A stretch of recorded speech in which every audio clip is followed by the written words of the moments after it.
Bien-aimés dans le Seigneur, c'est une mélodie assez profonde, une parole fondée qui justifie tout ce que nous disons, nos prédications.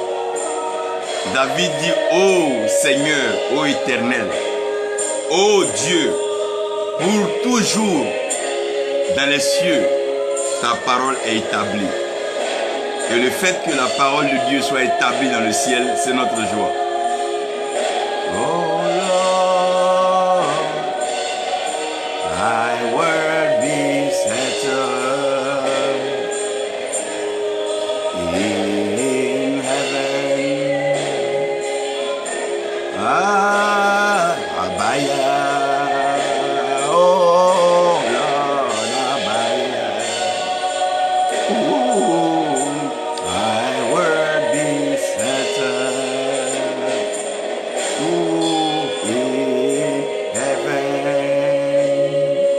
Oui, dans les cieux, oui, dans le ciel, ta parole est établie, Seigneur. Oh, rien ne peut déstabiliser le ciel, parce que le ciel a pour fondement ta parole.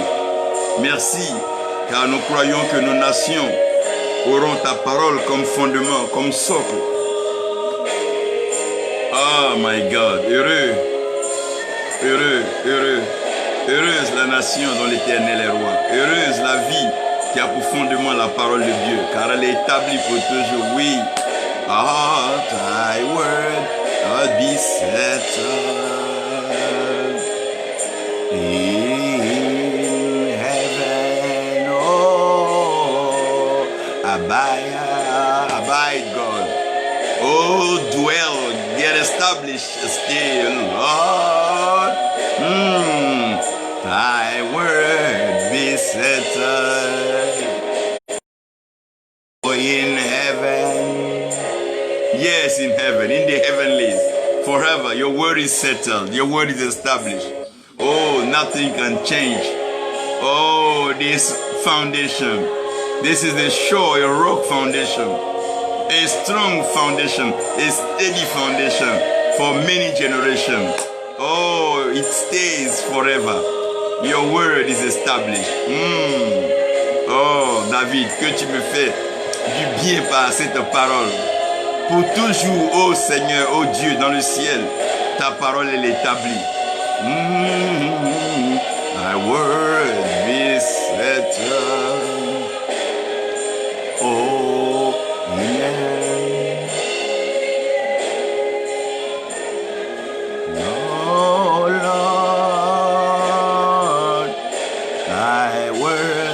Settled,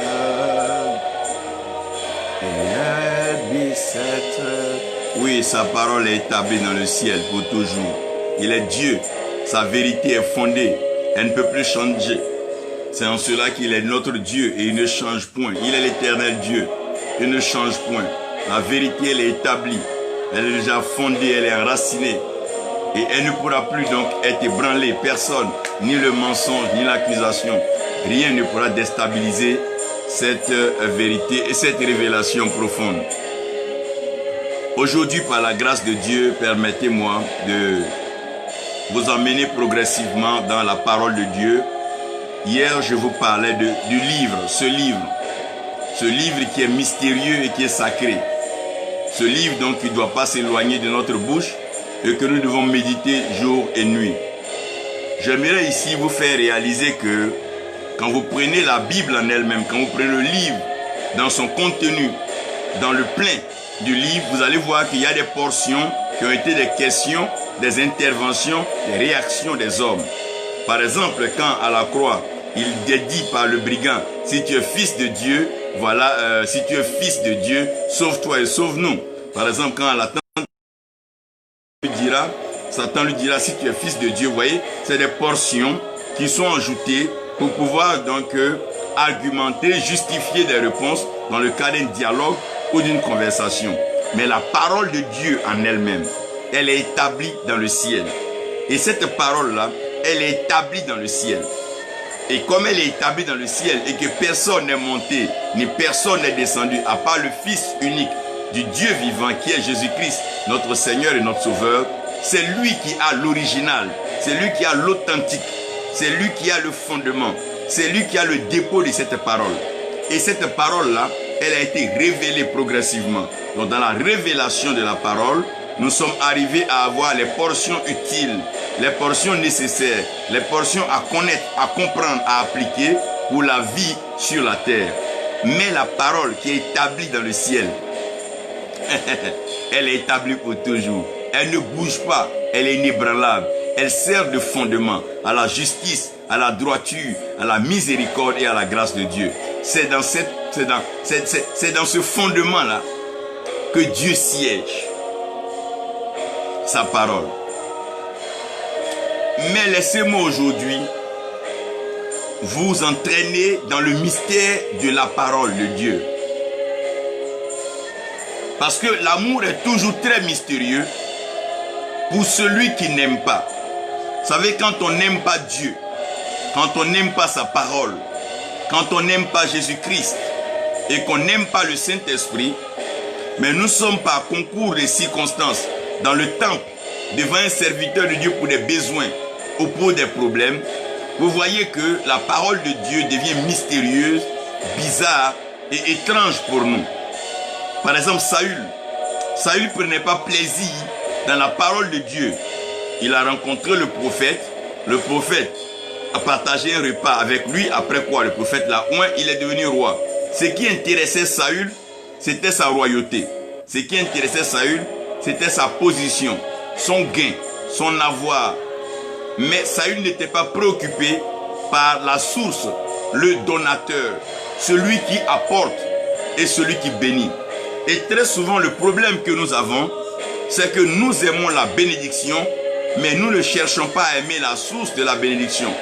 D'aucuns diront que non, peu importe d'où ça vient, pourvu que ça puisse m'aider. Non, ne regardons pas seulement à la matière, à la substance, au matériel, sans toutefois regarder la source. Parce que l'esprit qui est derrière la matière est plus important que la matière elle-même. C'est pour ça, avec une voiture, un homme peut aller mourir de façon accidentelle, comme avec une voiture, un homme peut vivre longtemps et être à l'heure à ses rendez-vous. Ça dépend de l'esprit donc qui se trouve derrière cette matière. Vous devez aussi savoir que quand on n'aime pas la source, on finit par gaspiller la ressource. Quand on n'aime pas Dieu, on ne prend pas ses paroles à cœur. Ces paroles ne nous tiennent pas à cœur. On ne prend pas plaisir à méditer cette parole. On ne prend pas plaisir à appliquer cette parole à notre vie. Parce que nous ne montrons pas, nous ne démontrons pas notre amour pour Dieu. Vous savez, sur cette terre, nous tous, nous avons besoin de Dieu. Nous tous, nous disons Dieu. Nous tous, nous levons la tête quand nous avons une situation difficile. Nous tous, nous invoquons Dieu. Mais il est clair que si nous rentrons dans la dimension de l'amour de Dieu, nous ne pourrons pas définir que nous tous, nous aimons Dieu. Parce que si nous aimons Dieu, nous n'allons pas nuire à notre prochain. Si nous aimons Dieu, nous n'allons pas brutaliser plus petit que nous.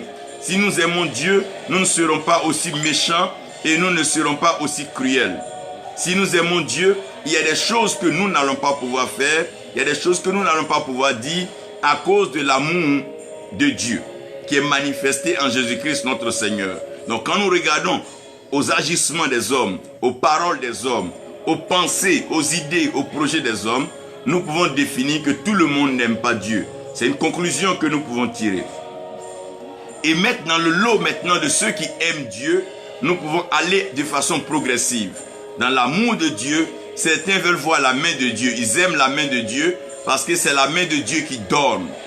Ils sont sur Dieu, ils sont vers Dieu parce qu'ils veulent voir sa main. Et ceux-là se couvrent de la foi. Parce que sans la foi, il est impossible d'être agréable à Dieu. Sans la foi, il est impossible d'avoir accès à la main de Dieu. Donc il y a ceux-là qui ont la foi, qui veulent obtenir des choses de la main de Dieu. Et c'est déjà une très bonne chose d'avoir la foi. Et la foi vient de ce qu'on entend. C'est une très belle chose d'avoir la foi. Il y a une autre classe de personnes qui, bien qu'elles ont reçu déjà ce que Dieu leur a donné, mais elles ne quittent pas la présence de Dieu, elles ne quittent pas le temple, elles ne quittent pas les serviteurs de Dieu, elles ont cette grâce de l'espérance. Parce que celui qui espère, il verra la face de Dieu. Donc ces personnes-là espèrent en l'Éternel. Elles veulent voir la face de Dieu. Parce que celui que tu as vu la main, tu ne peux pas rassurer si tu le revois que c'est lui. Donc si Jésus-Christ revient demain, le problème des hommes, sinon aujourd'hui, c'est qu'ils pourront reconnaître que quelqu'un leur a donné. Ils ne peuvent pas reconnaître le visage parce qu'ils ne savent pas espérer, ils ne savent pas patienter, ils ne savent pas endurer, ils ne savent pas attendre dans la présence du Seigneur. Il a dit d'attendre à Jérusalem, de pouvoir donc espérer en la promesse. Voyez, celui qui espère, il voit la face de Dieu. Ah, c'est la deuxième classe, la deuxième famille. La troisième famille, qui est la famille dont nous devons tous appartenir, c'est la famille de ceux qui aiment Dieu. Ceux qui aiment Dieu sont préoccupés par le cœur de Dieu. Ils ne sont pas suspendus seulement à la bouche de Dieu, mais ils mettent leur tête sur la poitrine de Dieu, comme Jean le faisait. Jean mettait sa tête sur la poitrine de Jésus-Christ, de telle sorte que chaque battement de cœur, chaque sensation, chaque parole, avant même qu'elle n'arrive dans la bouche, il peut déjà sentir cette parole. C'est ce qui va donner cette faculté, cette grâce d'ailleurs, à Jean l'apôtre, de pouvoir nous conduire dans la plénitude donc de l'amour et donc ressortir la révélation donc le livre sacré. Aujourd'hui, j'aimerais vous introduire dans le mystère de la parole, et le mystère de la parole a besoin d'être exposé, présenté. De sorte que nous ne disons pas que tel est ceci. Ce ne sont pas les titres qui ouvrent la parole, mais c'est l'amour. Celui qui a la foi se contente d'entendre pour aller chercher dans la main de Dieu. Celui qui espère veut voir la face de Dieu. Donc Dieu est en train de dire à Moïse que tu as la foi, tu peux avoir accès à mes mains, tu peux manifester le feu, tu peux manifester l'eau, mais ma face, tu ne peux pas la voir. Parce que pour voir ma face, il faut espérer quand même longtemps. Il faut attendre encore plus longtemps. Ce ne sont pas tes ambitions, mais c'est moi, Dieu, qui révèle donc ma face. Et quand je révèle ma face, je la révèle. Après la face de Dieu, nous allons donc à cette dimension, nous appelons l'amour de Dieu. Donnez-moi juste une minute.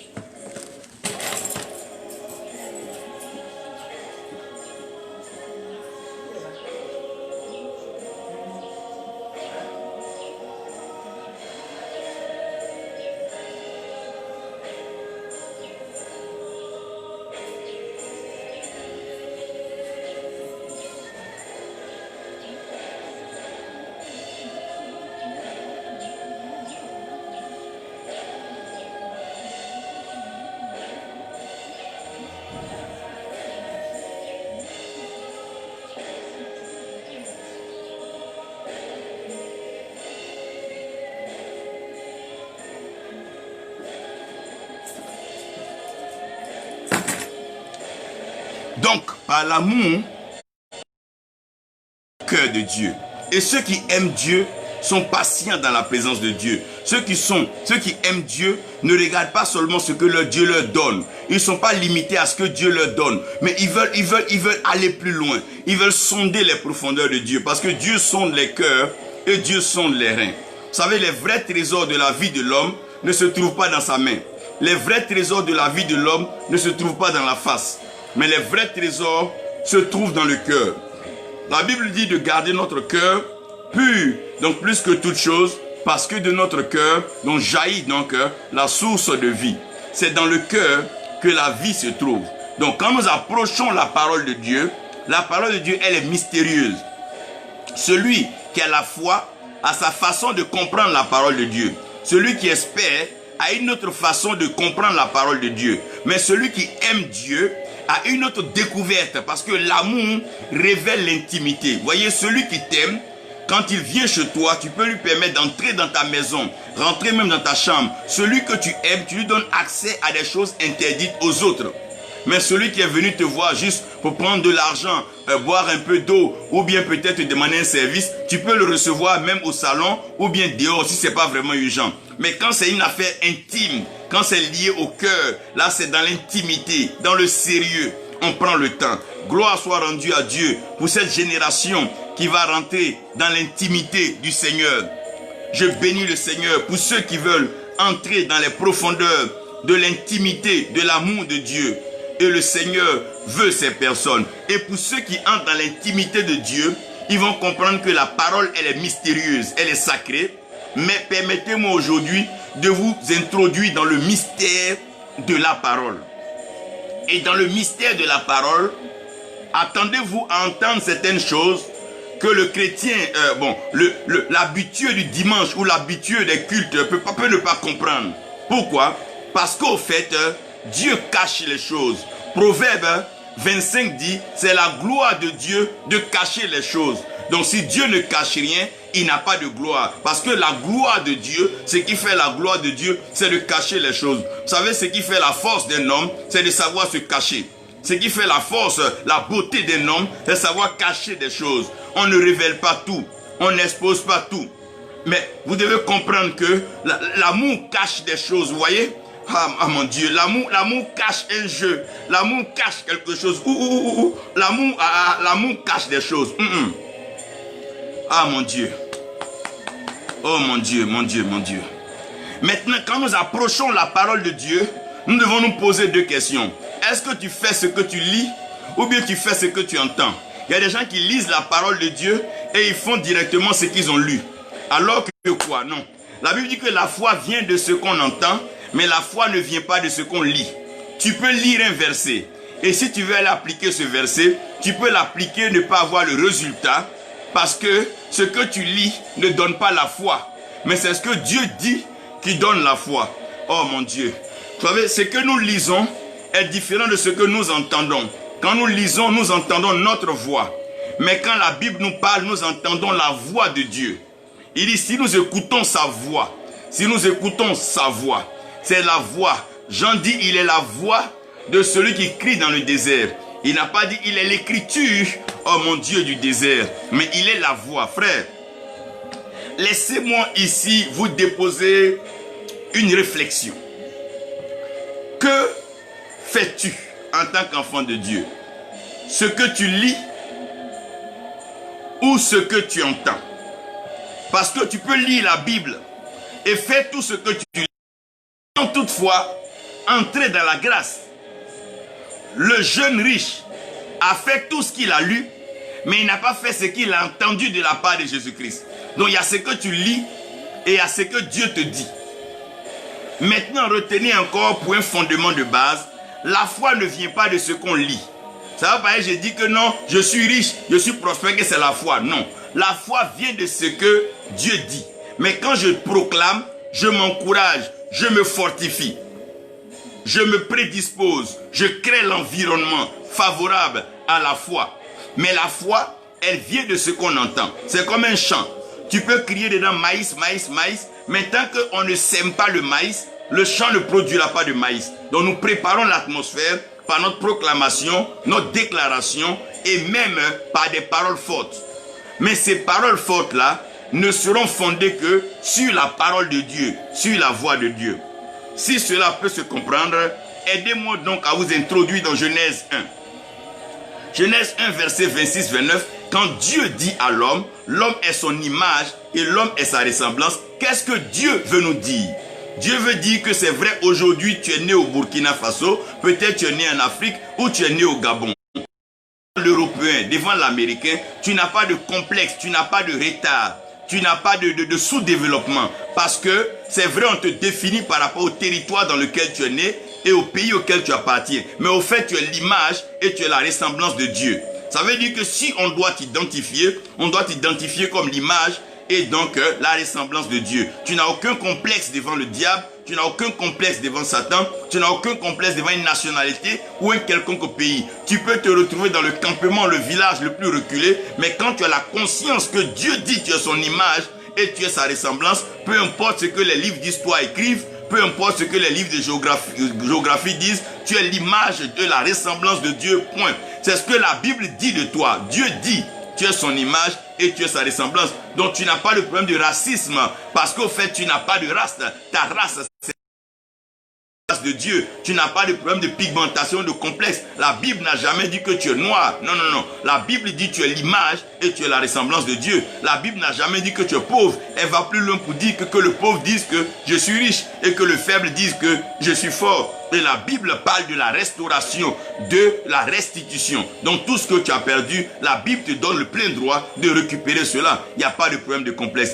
Donc Dieu dit à l'homme de dominer sur les poissons des eaux. Si on va aller par bateau, ça c'est notre méthode. Mais la voix de Dieu qui sort, elle est claire.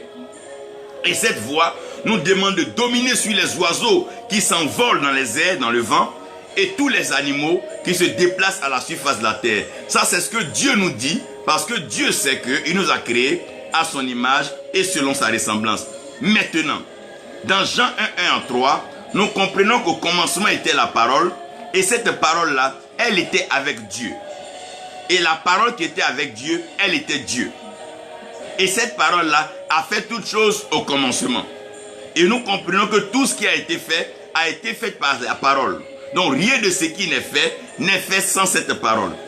Et cette parole-là, elle a été faite chair et elle a habité parmi nous. Maintenant dans Romains 11, je vais commencer à vous lire un passage. Romains 11, verset 13. Je vais vous montrer quelque chose rapidement et vous allez comprendre exactement de quoi nous sommes en train de parler. Romains 11, verset 13. Ici, Paul est en train d'expliquer quelque chose. Et ce que Paul est en train d'expliquer, il est en train de faire une nuance. Il dit, je vous le dis à vous, païens, en tant que je suis apôtre des païens, je glorifie mon ministère. Or, verset 12, excusez-moi. Or, si leur lutte a été la richesse du monde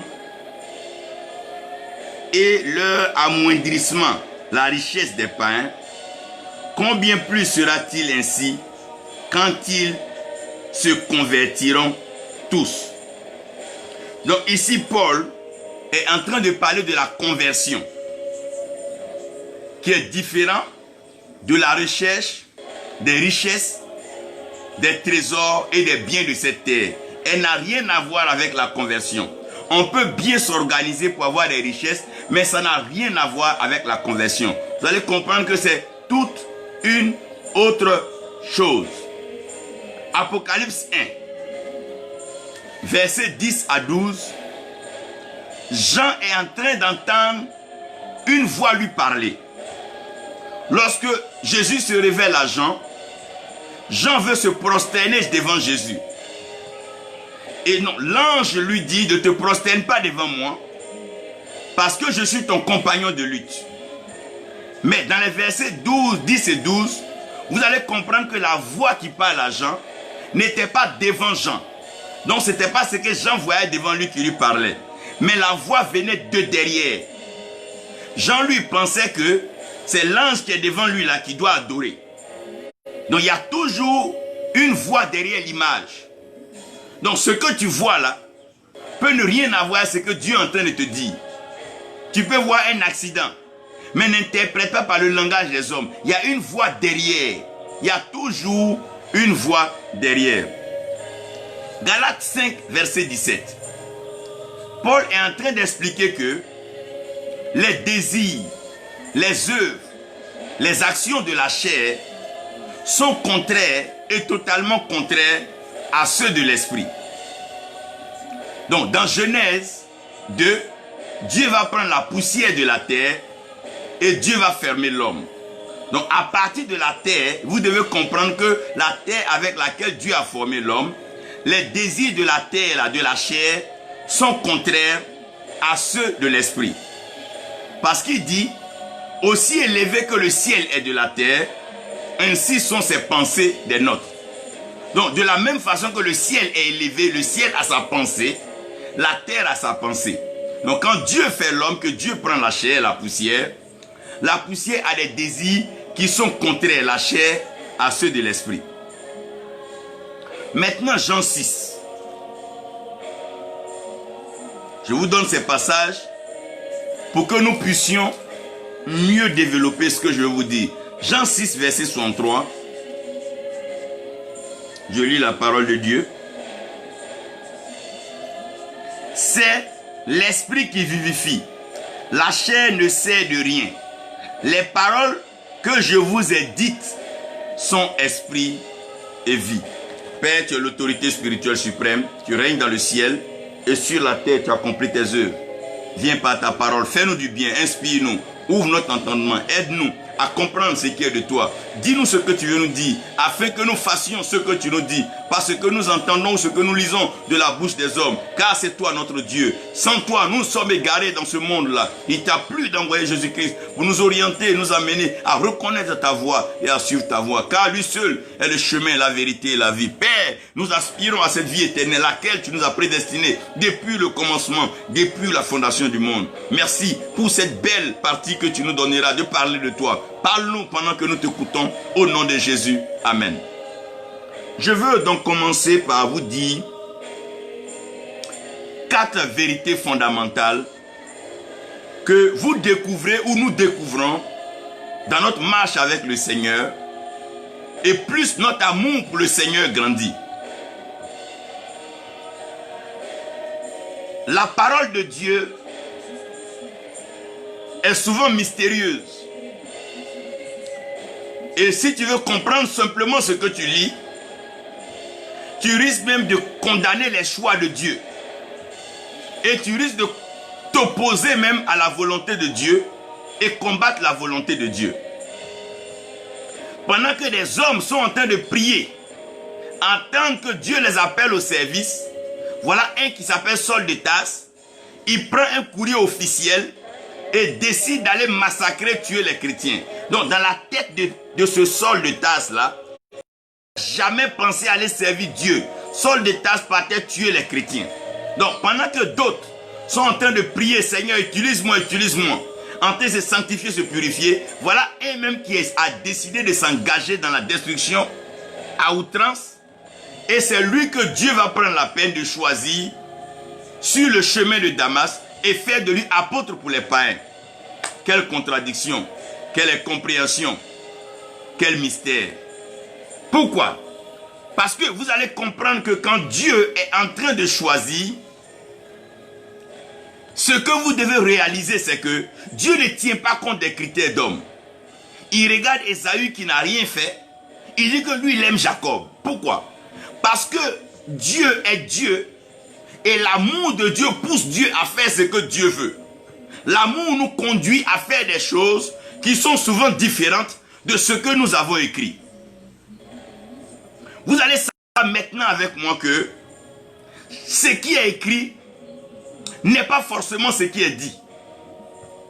Parce que toute écriture ne traduit pas toute la pensée de ce qu'on veut dire.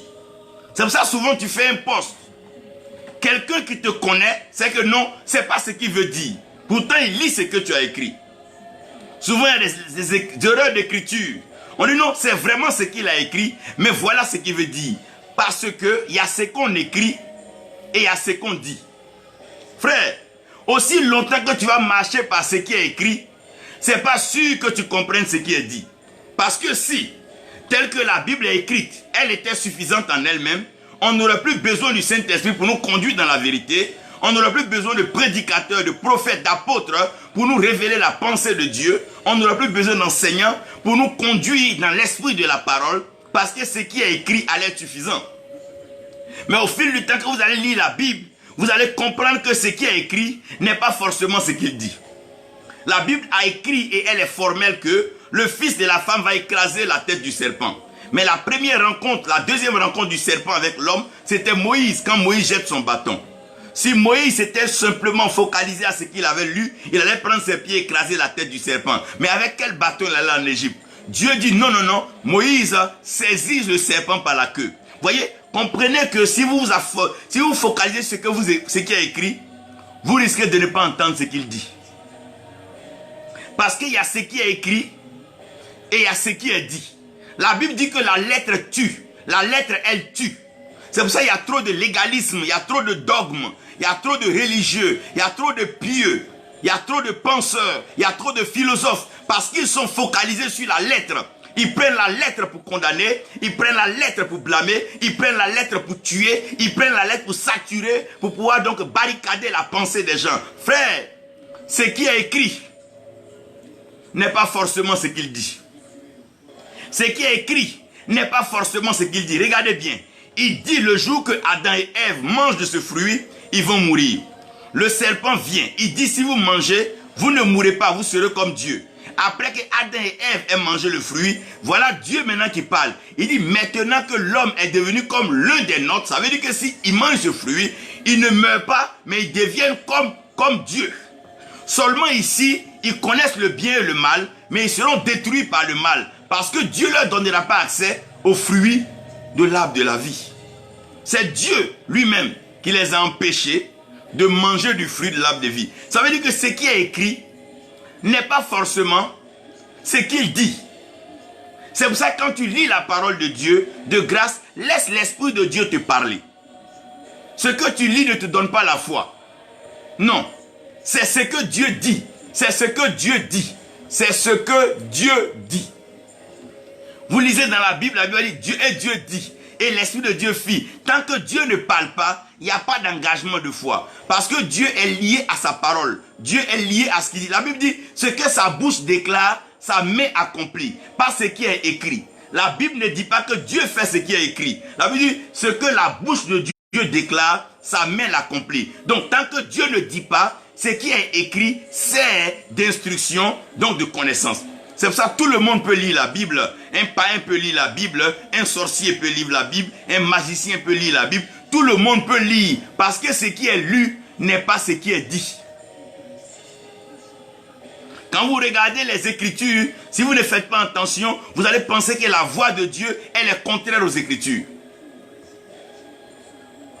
Parce qu'il y a ce qui est écrit et il y a ce qui est dit. Regardez bien, quand Jésus va à Gethsémane prier, il dit pas lui sa volonté, mais la volonté de Dieu. Aidez-moi à comprendre. Jésus-Christ, il est Dieu. Donc la volonté de Dieu est la volonté de Jésus-Christ. Mais pourquoi je ne dis pas ma volonté, mais ta volonté? Donc il y a la volonté de Dieu et il y a la volonté de la parole lue. Il y a la volonté de la parole écrite. Il y a la volonté donc de la parole dite.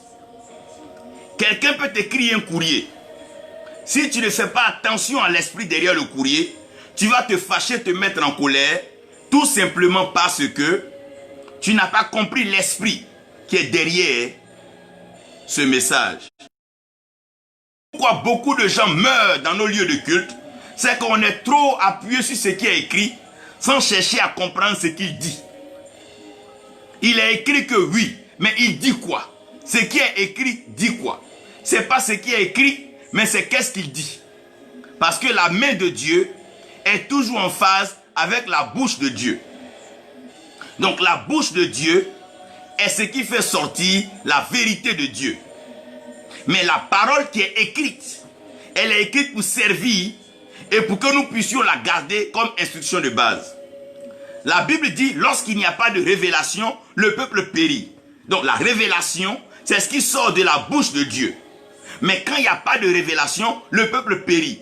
Alors qu'il y a déjà le test, il y a le livre, il y a le rouleau. Mais pourquoi quand il n'y a pas de révélation, le peuple périt? Parce que ce que le peuple lit, le peuple ne comprend pas. Ce qui est lu n'est pas ce que Dieu veut dire. L'eunuque d'Éthiopie, il vient donc en Israël et il est en train de lire une portion écrite par le prophète Ésaïe. Mais il dit qu'il ne comprenait pas ce qu'il lisait. Parce qu'il voyait bien ce qu'il lisait, mais il ne comprenait pas. Il y a toujours ce qui est écrit et ce qu'il dit.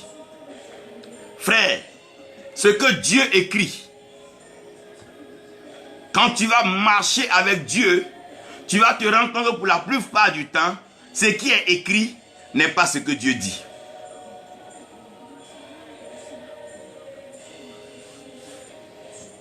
C'est pour ça Jean, l'apôtre Jean, mettait ses oreilles et sa tête sur la poitrine du Seigneur. Parce qu'il sait que ce n'est pas toujours ce qui est écrit qui veut dire ce qu'il veut dire. Donc je vais vous emmener à aller au-delà des Écritures. Ça c'est un fondement, c'est une base. Nous tous avons les écrits. Mais celui qui veut marcher avec Dieu doit suspendre ses oreilles à la bouche de Dieu. Que dit le Seigneur? C'est l'ainsi parle l'Éternel qui change les situations. Sinon, réciter la Bible n'a jamais changé la situation. La Bible se récite dans les écoles primaires, dans les écoles de dimanche. La Bible se récite par tout le monde. Mais depuis que la Bible est récitée, qu'est-ce qui a changé? Depuis que la Bible est ouverte, que nous racontons nos histoires, qu'est-ce qui a changé? Il y a ce qui est écrit et il y a ce qui est dit. Frère, c'est ce qui est dit qui change. Quand Dieu dit c'est terminé, c'est terminé. Quand Dieu dit c'est la fin d'une crise, c'est la fin d'une crise. Quand Dieu dit tu es élevé, tu es élevé. Tous ceux qui ont lu, qui ne seront pas à la queue, ils seront à la tête. Il y a plusieurs qui sont encore à la queue et qui vont demeurer à la queue. Parce qu'ils ont lu, mais Dieu n'a pas dit. La foi ne vient pas de ce qu'on lit, mon cher ami. La foi vient de ce qu'on entend, mon cher ami. Il y a ce qui est écrit et il y a ce qui est dit. Il y a ce qu'il écrit et il y a ce qu'il dit. Qu'est-ce que Jésus a pu écrire par terre pour que tous ceux qui accusaient la femme adultère puissent déposer leurs cailloux? Parce qu'il n'a pas écrit pendant longtemps. Il a écrit. Quelle est la portion qu'il a écrite? Et qu'est-ce qu'il voulait dire par ce qu'il a écrit? Dieu seul sait, mais chacun a déposé son caillou. Parce qu'il y a toujours une nuance entre ce que Dieu dit et ce que Dieu écrit. Parce que Dieu, il cache les choses. Donc si Dieu cache les choses, en écrivant sa parole, il code sa parole. Donc en codant sa parole, il permet que le livre soit scellé 7 fois. Non seulement le livre est codé, mais il est scellé 7 fois. Ça veut dire que si tu veux rester à ce que tu es en train de lire, tu vas t'égarer 7 fois. C'est ce qui permet d'ailleurs au juste de tomber 7 fois. Parce que quand tu commences à lire la Bible, tu vas vouloir faire des choses que Dieu ne te dit même pas de faire. C'est pour ça qu'il faut écouter la voix de Dieu. Il faut écouter ce que Dieu dit. La deuxième chose, ce qu'il dit et ce qu'il ne dit pas. Considérez que quand Dieu écrit, il y a des choses cachées. Et ces choses cachées, on les trouve dans ce que Dieu dira. Voyez? Quand Dieu écrit que le fils de la femme va écraser la tête du serpent, l'occasion que Moïse a, lui dit non, ne écrase pas la tête du serpent. Et même souvent ce que Dieu dit, il y a ce que Dieu ne dit pas, il y a les non-dits de ce qui est dit. Parce que la révélation, elle est progressive. C'est pour ça que personne ne peut se taper la poitrine pour dire que je connais la parole, j'ai entendu Dieu me parler, j'ai écouté la voix de Dieu. Frère, même quand tu as écouté la voix de Dieu, continue d'écouter la voix de Dieu. Parce que ce que Dieu t'a dit, il y a eu quelque chose qu'il ne t'a pas encore dit. Dieu a dit à Abraham, prends ton fils, viens à Morija, viens me le sacrifier. Voilà ce que Dieu a dit à Abraham. Abraham dit, Dieu lui a dit. Donc Abraham arrive sur la montagne de Morija, il attache son fils, il le met sur l'autel et Abraham s'apprête à enfoncer le couteau afin de réaliser ce que Dieu lui avait dit. Maintenant, le même Dieu qui avait dit à Abraham ce qu'il ne lui avait pas dit. Il dit, Abraham, ne tue pas l'enfant, n'approche pas le couteau. Maintenant, je sais que tu me crains. En d'autres versions, maintenant, je sais que tu m'aimes. Donc, dans le test de l'amour, on peut avoir des non-dits de ce qu'on dit. Voyez, dans le test de l'amour, quand on dit je t'aime aujourd'hui, il y a des non-dits qui sont derrière ce je t'aime là. Voyez, et donc si nous marchons avec Dieu, nous devons comprendre que c'est qu'il y a ce que Dieu dit et il y a ce que Dieu ne dit pas. Parce que si Dieu disait tout, Dieu arrêterait de parler. Alors que Dieu est parole permanemment. Il est le même hier, aujourd'hui et éternellement. Donc ce que Dieu a dit hier, Dieu peut dire d'autres choses aujourd'hui, il peut dire d'autres choses demain. Aussi longtemps que c'est Dieu qui parle, c'est une vérité fondée. David dit, ô éternel, pour toujours dans le ciel, ta parole est établie. Donc nous sommes dans une génération où nous devons apprendre à marcher avec la voix de Dieu. Ce que Dieu dit actualise notre révélation. La révélation, c'est ce que Dieu dit. Ce que nos pères ont dit hier, ce que nos amis nous ont enseigné hier, peut changer aujourd'hui brutalement. Parce que ce que Dieu dit, oh mon Dieu, cache ce que Dieu ne dit pas. Quand l'ange vient dire à Marie, oh mon Dieu, oh mon Dieu, mon Dieu, mon Dieu que tu seras enceinte. Regardez bien. Il y a une chose, c'est que Ésaïe disait que quand la Vierge enfantera, on appellera l'enfant Emmanuel. Mais c'est que touche donc de Dieu a entendu que l'enfant allait être appelé Jésus. Donc si Ésaïe venait qu'on lui dit l'enfant s'appelle Jésus, Ésaïe allait commencer à faire des débats. Non, non, non, non, on m'a dit l'enfant s'appelait Emmanuel. Mais Ésaïe ne comprend pas que dans le temps actuel, si on appelle l'enfant Emmanuel, Hérode va chercher tous les Emmanuel et les tuer. Oh mon Dieu. Donc il doit tout simplement prendre un nom pour l'adapter à la circonstance. On l'appellera Jésus, ce qui signifie, oh mon Dieu, le Christ, qui veut dire le Messie. Donc dans cette situation, Dieu est en train de manifester pleinement le salut, mais dans une cachette. Frère, il y a ce qui est écrit et il y a ce qui est dit. Demandez à ceux à qui Dieu parle. Ils vont te dire que souvent tu es en train de lire un truc de Romains et Dieu est en train de te parler d'une révélation qui n'a rien à voir avec ce que tu es en train de lire. Par moment, tu es en train de lire un message sur la sanctification et Dieu peut te parler d'une autre chose qui n'a rien à voir avec ça. Par moment, tu es en train de parler de vouloir bâtir un temple et Dieu te parle d'une chose, autre chose qui n'a rien à voir. Frère, il y a ce qui est écrit et il y a ce qui est lu. Et entre ce qui est dit, il y a aussi ce qui n'est pas dit. Dieu ne dit pas tout. Paul dit, nous connaissons en partie. Oui, parce que Dieu ne dit pas tout. Quand Dieu vient te parler aujourd'hui, réjouis-toi pour aujourd'hui. Dieu renouvelle ses grâces. Chaque matin, il renouvelle ses bontés, ses grâces. Ce qu'il t'a dit hier, il veut ajouter aujourd'hui. Il y a encore des non-dits. C'est pour ça que l'orgueil ne doit même pas habiter quelqu'un qui marche avec Dieu. Dieu parle à qui il veut, comme il veut. Il est Dieu et il se révèle à qui il veut. Il peut choisir de parler à un païen, de parler à un impie, quelqu'un qui ne le connaît pas. Parce que Dieu parle et quand Dieu parle, il choisit là où il parle. C'est comme l'amour. L'amour n'a pas besoin de critères d'homme. L'amour s'établit, l'amour se bâtit dans le cœur. Oui, il y a ce qui est dit et il y a ce qui n'est pas dit. Parce que Dieu cache les choses. Dieu va venir te dire que tu seras ministre, mais il ne te dira pas ce qui va se passer au milieu. Dieu cache les choses. Il y a ce qui est dit et il y a ce qui n'est pas dit. Ne crois pas que Dieu t'a tout dit. C'est pour ça sur cette terre-là, je veux que nous soyons humbles quand nous prenons des titres. Soyons humbles quand nous sommes devant les gens que nous prêchons. Parce que même en plein message,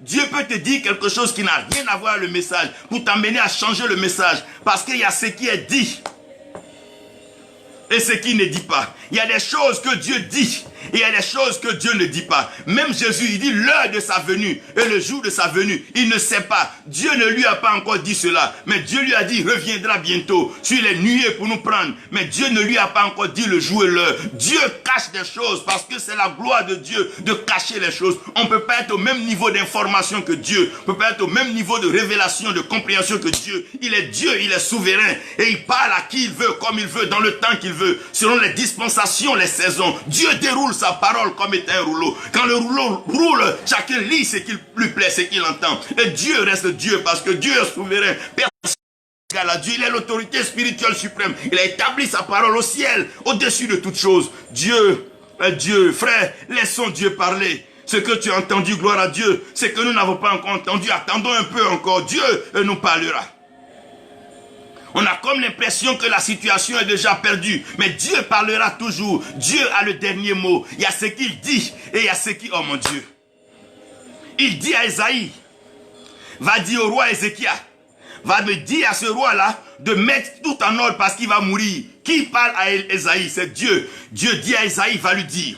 Et Esaïe va dire au roi. Esaïe a fini de parler, Esaïe est content, il a annoncé un message. Au moment où Esaïe veut sortir, Dieu dit Esaïe, retourne encore parler à mon serviteur. Va lui dire que je lui donne encore 15 années de vie. Oui, l'homme du soleil va reculer de 10 degrés. Dieu est Dieu. Esaïe aurait pu dire, mais c'est lui qui m'a dit, oui, dans ce que Dieu te dit, il y a ce qu'il ne te dit pas. Dans tout ce que Dieu te révèle comme mystère, il y a des portions que Dieu ne te révèle pas. Oui. Dans tout ce que Dieu fera avec toi, il y a des choses que Dieu ne te dira même pas. Il a immolé l'animal. Il n'a même pas dit à Adam et Ève qu'il a tué un animal. Il leur a envoyé la peau. Dieu cache les choses.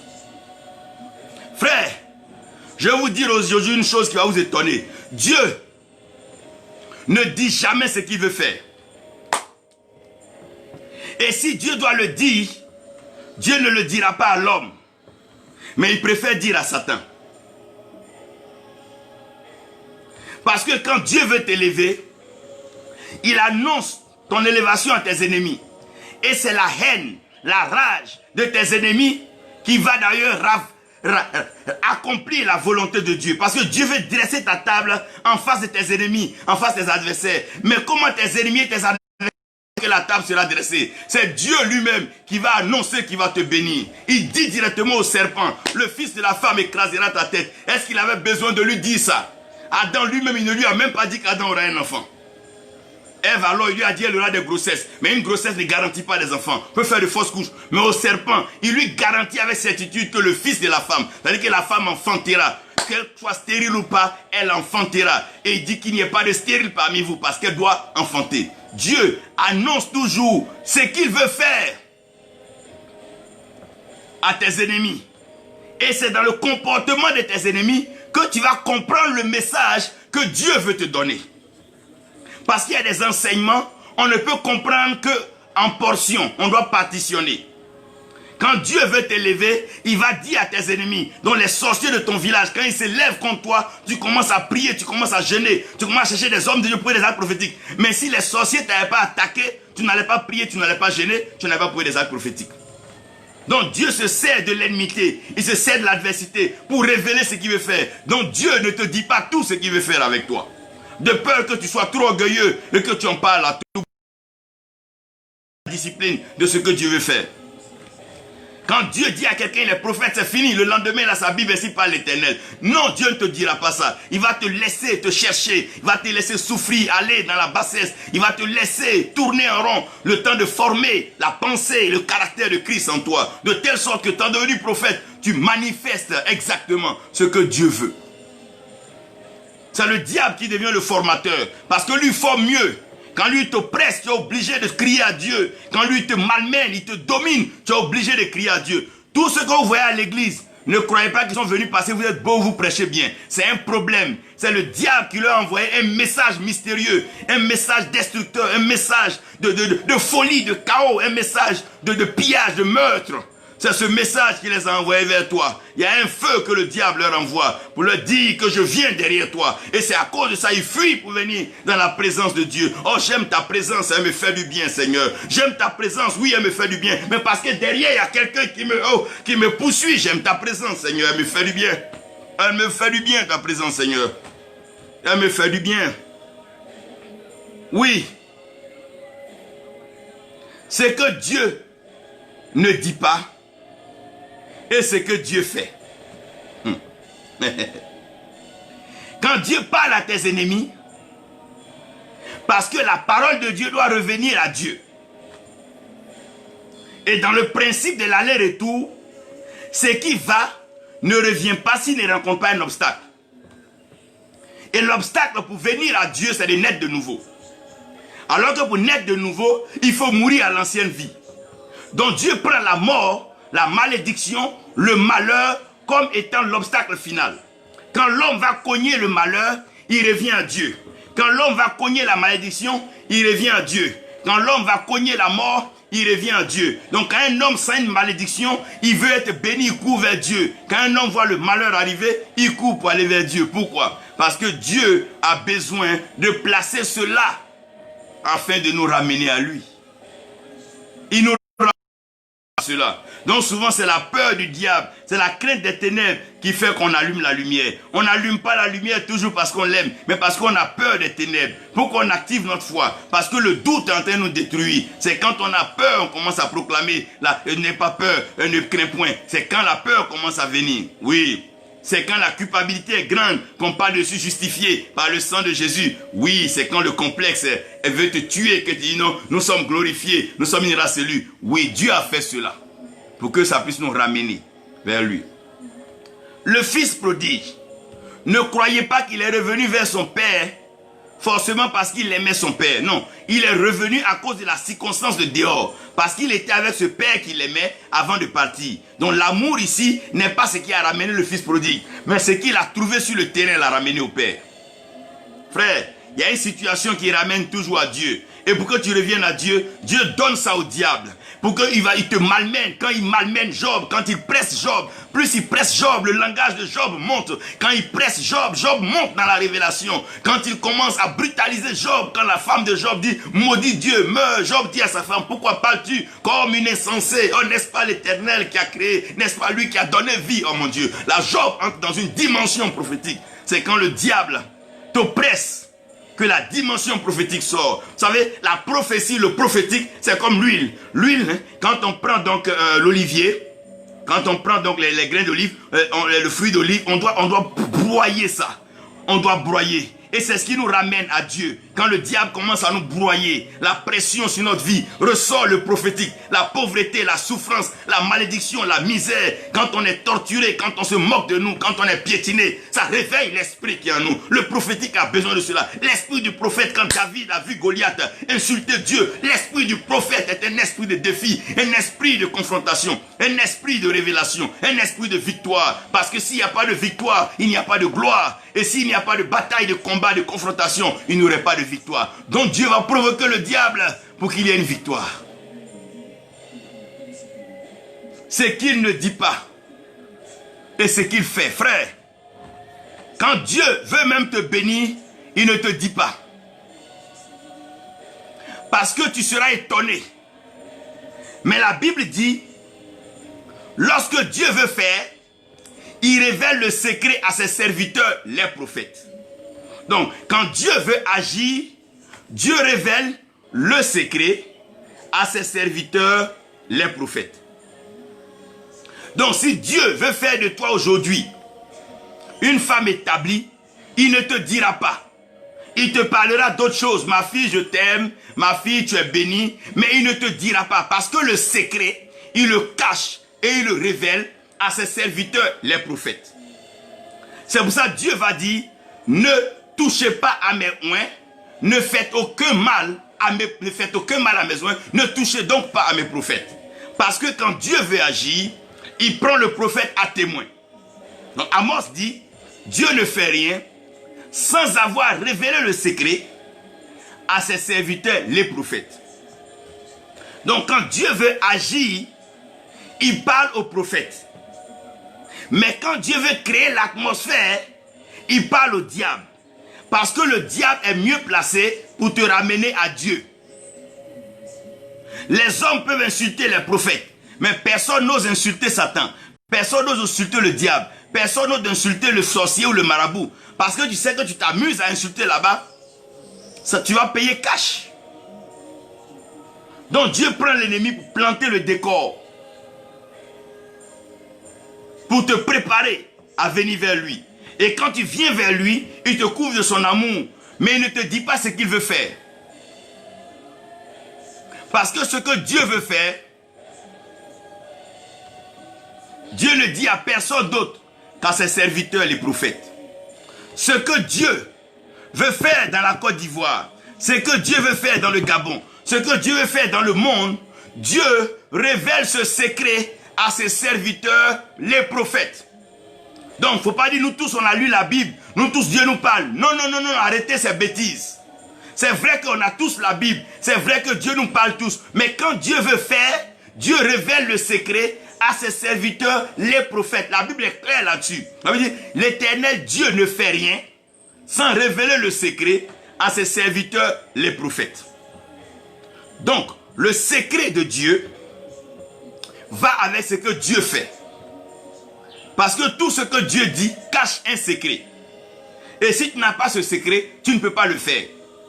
Donc quand Dieu veut faire quelque chose, il révèle le secret qui devient la méthodologie, le principe, la règle, la façon d'accomplir cela. Et Dieu révèle au prophète. Il dit à Ézéchiel, dans la vallée aux ossements desséchés, parle aux ossements. Les os vont se rassembler, les muscles, les nerfs vont se mettre en place, la peau va recouvrir et tout. Donc il explique à Ézéchiel le processus, l'évolution, la méthodologie et le principe par lequel les ossements vont vivre. Il dit, commande aux quatre vents, au vent de souffler des quatre coins. Donc il est en train d'expliquer le principe de la vie qui est lié au souffle, donc au vent. Donc Dieu explique le principe fait. Il développe et il explique le principe. Donc comprenez ici, ce que Dieu ne dit pas et ce que Dieu fait. Souvent Dieu ne dit pas des choses et puis on est étonné, on voit il a fait. C'est pour ça qu'on dit, mais celui-là, sa mort nous a étonnés. Vous pensez que Dieu va dire à tout le monde quand il va enlever tout le monde? Non. Non. Vous pensez que Dieu va dire à tout le monde quand il veut bénir tout le monde? Non. Ce que Dieu ne dit pas et ce qu'il fait. Ce qui surprend aujourd'hui le monde, C'est ce que Dieu ne leur dit pas et Dieu fait. C'est ça l'étonnement, c'est ça la surprise, c'est ce qui booste le témoignage. Tu ne t'attendais même pas, tu n'avais jamais appris que tu allais partir dans tel pays. Un matin, route, tu t'es retrouvé là-bas. Oui, c'est que Dieu ne t'a pas dit et c'est que Dieu a fait. Tu avais un problème, la justice doit te condamner. On t'a dit que tu allais te condamner, Dieu t'a jamais dit qu'il va te libérer. Et puis au dernier moment, oh mon Dieu, il te libère. Ce que Dieu ne dit pas et ce qu'il fait.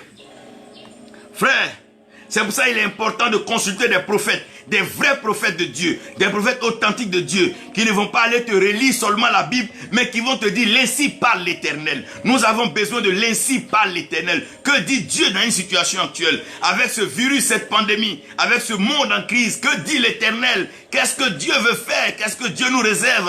Mon Dieu! Ce que Dieu ne dit pas et que Dieu fait, c'est caché dans l'ainsi parle l'Éternel. L'ainsi dit l'Éternel. Frère, quand Dieu veut agir, il ne parle pas à tout le monde. Quand la pluie doit tomber, tout le monde n'est pas informé. Tu peux regarder, le ciel est noir, mais ça ne veut pas dire qu'il va pleuvoir. Comme un ciel peut être tout blanc, et puis la pluie peut venir. C'est Dieu, Dieu, oh mon Dieu. Personne ne contrôle Dieu. Il dit, celui qui est né de l'esprit, il est comme le vent. On ne sait plus d'où il vient, on ne sait plus où il s'en va. On ne connaît même pas sa trajectoire, on ne peut pas l'orienter, on ne peut pas le contrôler. C'est cela la parole de Dieu. Personne ne contrôle la parole de Dieu. Personne ne monopolise la parole de Dieu. Quelle que soit la grandeur de ton temple, quelles que soient tes richesses, quel que soit le nombre de personnes qui te suivent, ça ne veut rien dire. La parole de Dieu, elle est autonome. Elle est l'autorité spirituelle de Dieu. Dieu ne dit pas ce qu'il fait à tout le monde. À Gethsemane, j'ai comme l'impression que Dieu n'avait pas dit à Jésus ce qu'il voulait faire. Il a prié jusqu'à sa sueur est devenue grumeau de sang. À la fin, ils se sont accordés. Bon, donc, on a resté ce que tu avais dit là. Ah! Comme si ce qu'il avait dit n'était pas connu. Il était prêt à ce que Dieu éloigne cette coupe de lui. Mais à la fin, il a dit non, pas ma volonté, mais ta volonté. Donc, il y a ce que Dieu ne dit pas, mais qui est la volonté de Dieu. Donc, il y a une volonté qui n'est pas exprimée, que Dieu réserve. C'est ce qu'on appelle l'ainsi parle l'Éternel. Le mystère prophétique, le mystère du divin. C'est quand Dieu veut agir, oh mon Dieu. Il est dit ici que si personne ne naît d'eau et d'esprit, il ne rentre pas dans le royaume. Donc, au bord de la piscine de Bethesda, tous les malades devaient être mouillés avant d'être guéris. Mais quand Jésus vient, il ne dit pas aux malades de plonger dans l'eau. Il lui donne un autre secret. Toi, tu ne seras pas mouillé, mais tu seras guéri. Dieu cache les choses, frère. Quand tu penses que Dieu va aller à gauche, il t'emmène à droite. Quand tu penses qu'il va aller devant, il t'emmène derrière. Quand tu penses qu'il va te faire monter, il te met en bas. Oh Dieu, Dieu joue, oh mon Dieu. Ah, tu ne sais pas comment faire parce que c'est qu'il, oh mon Dieu, c'est qu'il ne dit pas et c'est qu'il fait. Il ne te dit pas, oh mon Dieu, et il fait. Le Dieu qui surprend, le Dieu des richesses, le Dieu des trésors, il ne te dit pas, il te surprend. C'est en cela que la Bible dit que Dieu révèle le secret à ses serviteurs les prophètes. Maintenant, je termine avec ce qu'il fait et ce qu'il n'écrit pas. Vous voyez, quand vous lisez la Bible parle du livre de vie. La Bible parle de l'annale des justes. La Bible parle de plusieurs livres. Mais la même Bible dit que le canon que nous avons trouvé là, personne ne doit enlever un iota et ajouter un iota. Mais tout ce que Dieu fait dans notre vie, il écrit ça où? Ou c'était écrit où? Puis quand on fouille dans la Bible, on ne voit pas ton nom. Alors que Dieu dit, il nous connaît par nos noms. Mais nos noms sont écrits où?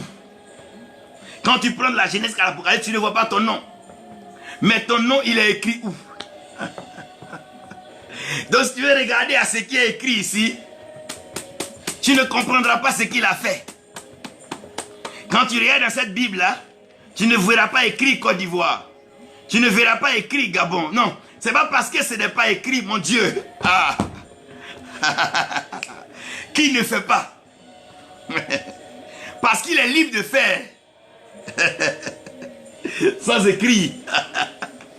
Il est libre de te bénir sans écrit. D'ailleurs, Jésus guérissait des personnes. Il a dit, n'allez pas dire à quelqu'un. Il est libre de faire et ne pas en parler.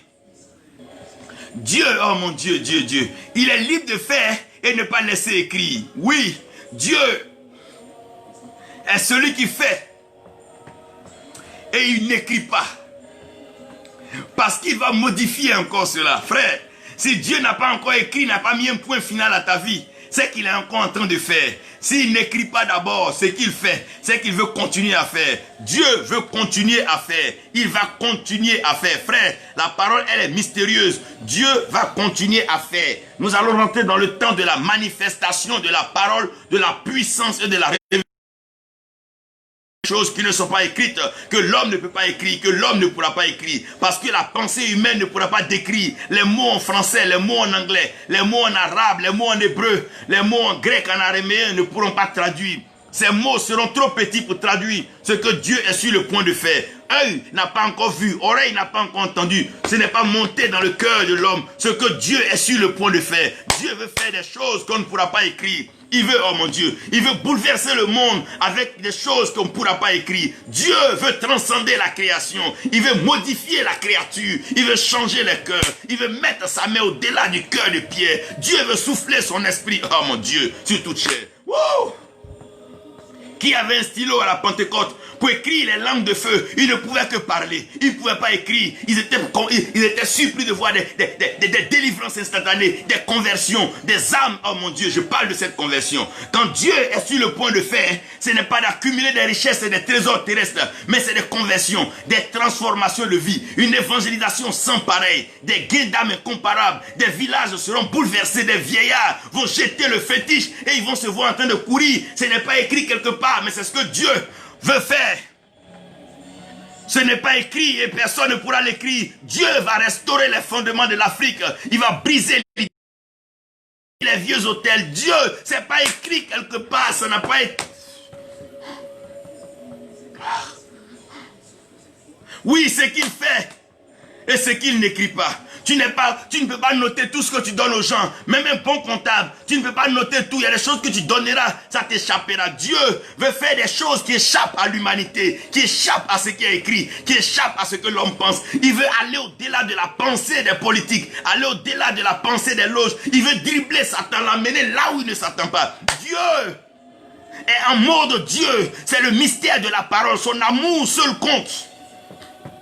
C'est son amour qui va faire la différence. Il va créer encore à nouveau. Il va envoyer une espèce qu'il aime. Mettre dans le cœur des hommes, des gens qu'il aime. Qui sont prêts à flotter dans les airs. Qui peuvent communiquer avec le ciel, entendre sa voix. Vivre, marcher selon sa voix. Oui, le mystère de la parole. Ce qui est écrit. Mais Dieu est en train de faire des choses qui ne sont pas écrites. Frère, Dieu va sortir des tumeurs. Il va sortir des maladies incurables. Il est en train de faire des choses qu'on ne peut pas écrire. Les pages ne nous suffiront pas. L'encre finira parce qu'il accomplit tout, oh mon Dieu, dans le sang de Jésus-Christ. Ce qu'il fait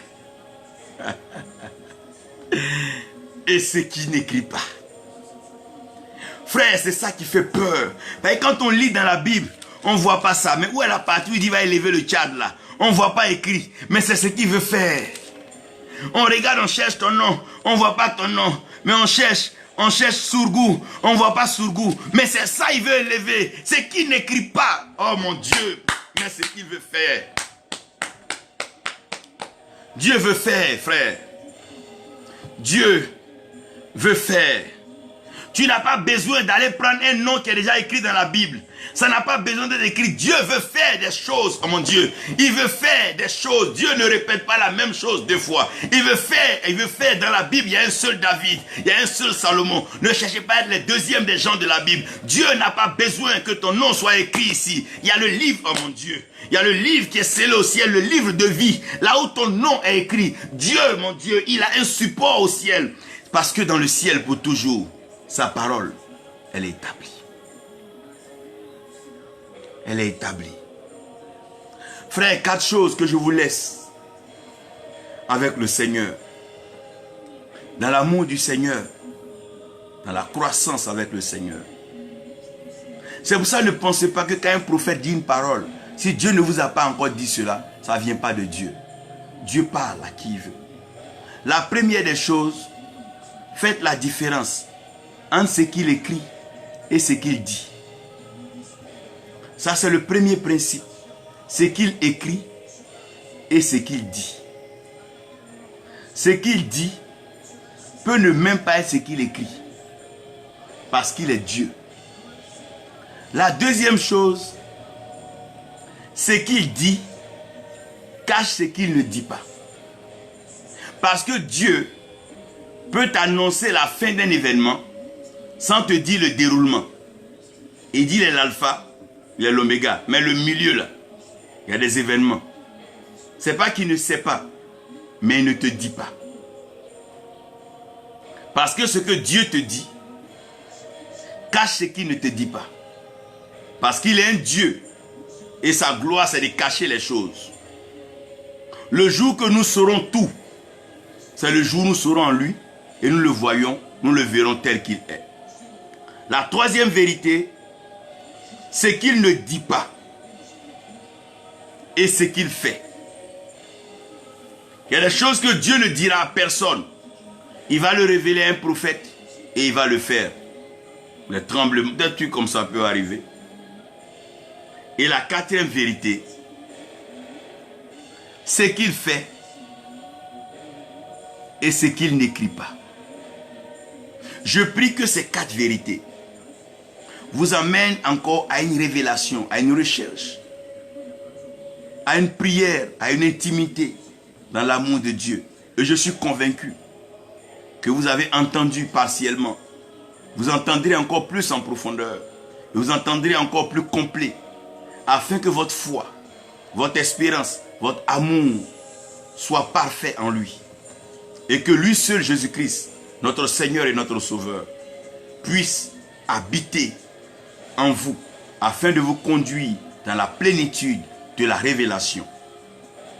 Que vous soyez des modèles, lumière pour guider, éclairer, illuminer et inspirer plusieurs dans leur marche à la recherche de Dieu.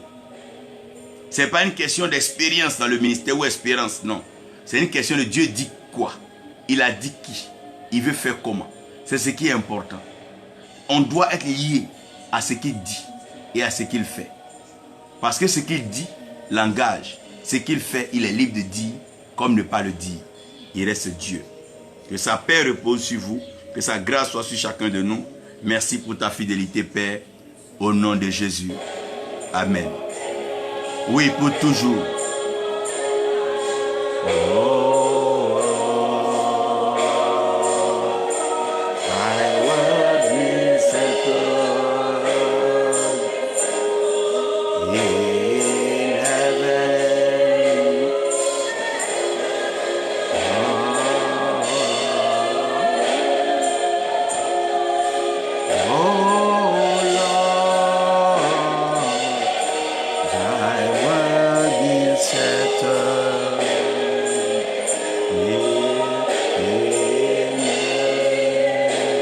Que Dieu vous bénisse.